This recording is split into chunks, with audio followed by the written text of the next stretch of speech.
لێڤەر هەمیشە پێشەنگە. بەناوی خوای گەورە و میهرەبان، خۆشحاڵین ئیمساڵیش وەکو ساڵانی ڕابردوو ئامادەی کلێڤەری ناحوکمی هەڵدەستێ بەکردنەوەی خولی هاوینە. چۆن توانیمان لە ساڵانی ڕابردوو لە خولی هاوینە قوتابیانی بەڕێز بە شێوەیەک ئامادە بکەین کە بتوانن بە تەواوکاری خوێندنی ئامادەی بستنە کۆلێژە بەرزەکان بە تایبەت کۆلێژی پزیشکی. سوپاس مامۆستا بەڕێزەکان دەکەین.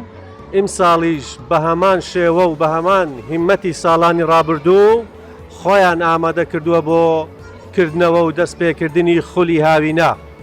بۆیە داوا لە قوتابیە بەڕێزەکانیش دەکەین کە خۆیان ئامادە بکەن لە کۆتایی تاقیکردنەوەکانە بێن بەشدار بین لەم خولەیە کە بە دڵنیاییەوە سوودی زۆریان پێدەگا. زۆر سوپاسی هەمولایەکتان دەکەین. دەستی هەمولایەک خۆش. ئێستاژ ئێوە و ستافی خولی هاوینەی ئامادەی کلێڤەری ناحوکمی بەڕێز مامۆستا خۆشەوی عەبدوڕەحمان وانەی بیرکاری.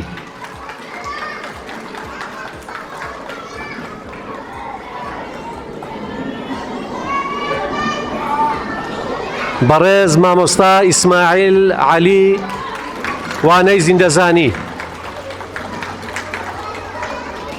بەڕێز مامۆستا سەرکەوت خدر وانەی ئینگلیزی. بەڕێز مامۆستا ئەنوەر عوثمان وانەی عەرەبی.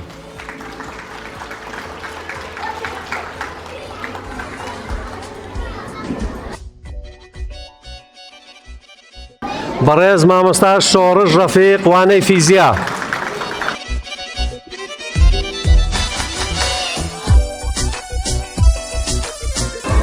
بەڕێز مامۆستا ئاشۆ ئیسماعیل وانەی بیرکاری. بەڕێز مامۆستا حوسێن ڕەسوول وانەی کیمیا. بەڕێز مامۆستا ئاسۆ فەرحان وانەی فیزیا. بەڕێز مامۆستا بەختیار خالید وانەی کوردی. با بفەرمون.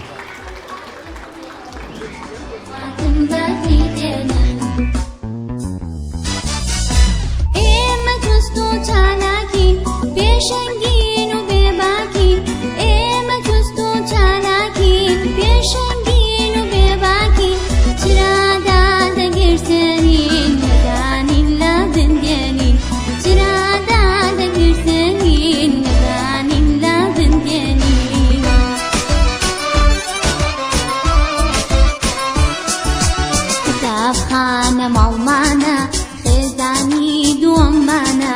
کتابخانە ماڵمانە خێزانی دووەممانە. مامۆستا دایک و باوکە قوتابی خوشک و برانە. مامۆستا دایک و باوکە قوتابی خوشک و برانە. قوتابی ما ئاسوودەم خوێندن پیشەما هەردەم. قوتابی ما لێڤەر هەمیشە پێشەنگە.